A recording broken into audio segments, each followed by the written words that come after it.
Dead gum ants. What the heck's an ant for?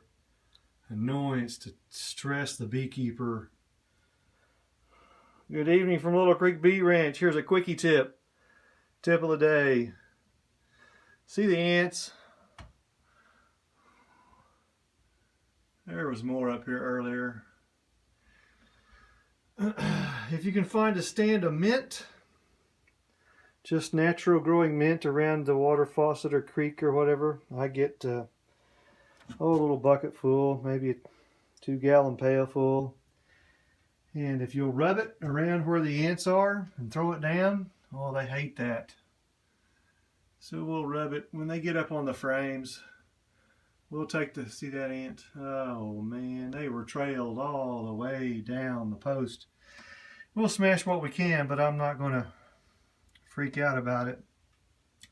Throw mint way back there on the frames. These are all hollow frames, tabs. And we have some brood frames that we save for eggs. I guess this would be a double tip for the day. Here's a box of frames. Good frames, you know. These are for catching swarms. You know, triple tip. I'll give you a triple tip. See this area right here? Had a whole bunch of dead brood. Carve it out. It's nasty. It'll be nasty.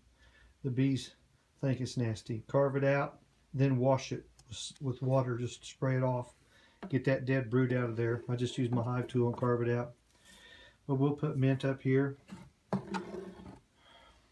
Good for eggs. We'll use these frames for swarms and for our on-the-spot queen rearing protocol. We'll teach you that later. If you're watching the videos, you'll understand. But we'll save frames, and usually what I'll do, like on these frames down here, they have the word eggs written on them. There's not eggs in there. It's just good frames that are nice and straight and clean. Oops. Good frames that are kind of like this. The holes are uniform, and it makes good frames for bulleting and powdering. So we'll set some of those aside for later. But right now is the ants, and so we'll just take some mint and just rough it up, throw it in there, and just throw the t-shirt back over it. What else? On the ground, mint on the ground where the ants are. It'll dry over the week and I'll vacuum it back up. Get the ants moving out rather than the ants working me to death. I'm going to chase them around. And you don't really want to use bug spray. You know, you're talking about a bee equipment, okay?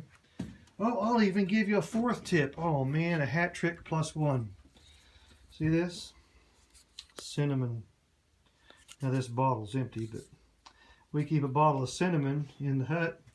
If we had honey on the ground, we would put a circle of powdered cinnamon around while the honey supers are drying. The ants don't like crossing cinnamon.